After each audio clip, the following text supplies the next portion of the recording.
अस्सलाम वालेकुम dear students, मेरा नाम कामरान है। हम उस्ताद ऑनलाइन चैनल से ला के लेक्चर्स की एक सीरीज स्टार्ट कर रखी है। आपसे गुजारिश है कि आप इसको वीडियो को लाइक करें, शेयर करें, सब्सक्राइब करें चैनल को, ताकि ये मामला आगे चल सकें। एक कंसेप्ट हम इसमें मुस्लिम पर्सन नाम में डिस्कस कर रहे हैं, मुशा। मुशा कहते हैं ऐसे गिफ्ट को जो एक अनडिवाइडेड शेयर का अगर गिफ्ट किया जाता है तो उसे हम मुशा कहते हैं। यानी किसी मकान में 10-15 लोग रहते हैं, उसमें हर बंदे का शेयर है, वो अभी डिवाइडेड नहीं है, पता नहीं है कि कौन सा शेयर कितना किसका बनता है, कौन सी जगह किसके हिस्से में आएगी, तो वो अनडिवाइडेड शेयर है। अनडिवाइडेड शेयर को अगर गिफ्ट किया जाए तो हम उसे मुशा कहते हैं। ठीक है, तो मुशा क्या है? Gift of undivided share. ठीक है, इसके बाद हम डिस्कस करते हैं कंसेप्ट ऑफ विल को। विल कहते हैं वसीयत को। ठीक है, कोई भी शख्स अपनी प्रॉपर्टी को डिस्पोज ऑफ कर सकता है। ठीक है, डिस्पोज ऑफ से मुराद कि इसका क्या किया जाए, तो ये विल के जरिए डिस्पोज ऑफ किया जा सकता है कि मेरे मरने के बाद वसीयत कर देता है कुछ शख्स कि मेरे मरने के बाद मेरी जायदाद ऐसे ऐसे तकसीम कर दी जाए। इसमें सबसे अहम बात यह है कि 1/3 से ज़्यादा वो किसी एक शख्स को नहीं दे सकता। ठीक है, टू ए सिंगल पर्सन कि 1/3 जो है, मैक्सिमम 1/3 तक जो है वो एक सिंगल पर्सन को दे सकता है, इससे ज़्यादा किसी सिंगल बंदे को नहीं दे सकता। ये रिटर्न और ओरल दोनों सूरतों में हो सकती है। ठीक है, इसको रजिस्ट्रार के पास रजिस्टर भी कराया जा सकता है, रिटर्न भी होती है और ओरल भी होती है। Can be registered in registrar office, और स्पेशल इसके भी बॉक्स मौजूद होते हैं, वहाँ पे रजिस्टर किया जाता है। और जो टेस्टेटर कहलाता है, जो बिल वसीयत करता है, ठीक है, और जो उसको एग्जीक्यूट करता है उसे कहते हैं एग्जीक्यूटर। ठीक है, कि मरने के बाद कुछ स्पेसिफिक शख्स उसने डिसाइड कर दिया कि ये शख्स एग्जीक्यूटर होगा, ये मेरी बिल को एग्जीक्यूट करेगा, उसके ऊपर अमल कराएगा, और इसके लिए मे भी ये नॉन मुस्लिम भी हो सकता है, इसके लिए मुसलमान होना ज़रूरी नहीं है। हमारी शरीयत में भी, हमारे कुरान मजीद में भी ये चीज़ बयान की गई है कि जो भी कोई भी शख्स जो है जो आकिल बालिग हो और उसके मामलात हों, उसके पास जायदाद है, ज़मीन है, बच्चे हैं, तो उसका कोई भी रात ऐसी ना गुजरे कि उसके पास विल मौजूद ना हो।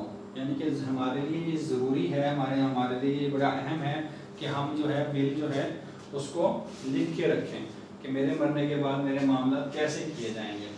तो ये रिटर्न भी हो सकती है, ओरल भी हो सकती है, और इसके अंदर किसी को गिफ्ट भी किया जा सकता है।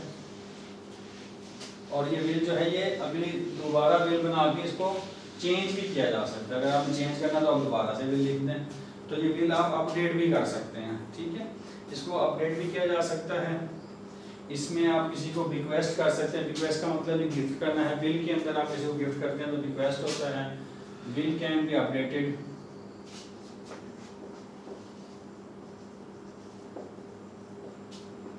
request can be made,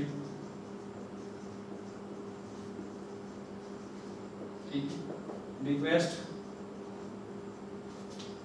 to an unborn child भी हो सकता है, अभी बच्चा जो है वो माँ के पेट में है तो उसको भी कर सकते हैं, लेकिन 6 months आफ्टर विल जो है उसको पैदा हो जाना चाहिए। अगर 6 माह के अंदर पैदा हो जाता है तो वो रिक्वेस्ट जो है वो उसको मिल जाएगा। इसको रिवोक भी किया जा सकता है, कैसे कि नई बिल आप लिख दें। ठीक है, आप ओरली बता देंगे मैं इसको रिवोक करता हूँ, इसको ख़त्म करता हूँ, ये नहीं चलेगी। ठीक है, और जो बिल है वो एज ए एविडेंस जो है कोर्ट में पेश भी की जा सकती है। जब भी जायदाद की तकसीम का कोई इशू आता है तो उसमें ये बिल के ज़रिए आप साबित कर सकते हैं, एज ए एविडेंस पेश कर सकते हैं कि जनाब उसने तो ये चीज़ ऐसे बयान की थी। फिर इसमें सुन्नी लॉ में अगर विल के अंदर उसके जायदाद बच्चों को मिलनी है, लेकिन बच्चा उसकी ज़िंदगी में ही फौत हो जाता है, तो फिर उसके पोते को जायदाद नहीं मिलती। लेकिन शिया लॉ में लिगैटी कहते हैं, जो उसके बचने वाले हैं, पीछे बच जाते वारसान हैं, उनको गेट द इनहेरिटेंस, ठीक है, तो उनको इनहेरिटेंस मिलती है। तो विल के अंदर यही बातें मौजूद हैं कि विल जो है वो कोई भी शख्स जो है वो अपनी प्रॉपर्टी विल के जरिए डिस्पोज ऑफ कर सकता है, रिटर्न ओरल हो सकती है, इसको रजिस्टर करवाया जा सकता है, एविडेंस एज एन एविडेंस पेश किया जा सकता है, इसको एग्जीक्यूट करने वाला नॉन मुस्लिम मुस्लिम दोनों हो सकता है, इसको अपडेट किया जा सकता है, इसको चेंज किया जा सकता है उसकी ज़िंदगी में, उसके बाद में, ठीक है। इसमें रिक्वेस्ट मेड किया जा सकता है और 1/3 से ज़्यादा प्रॉपर्टी रिक्वेस्ट नहीं की जा सकती।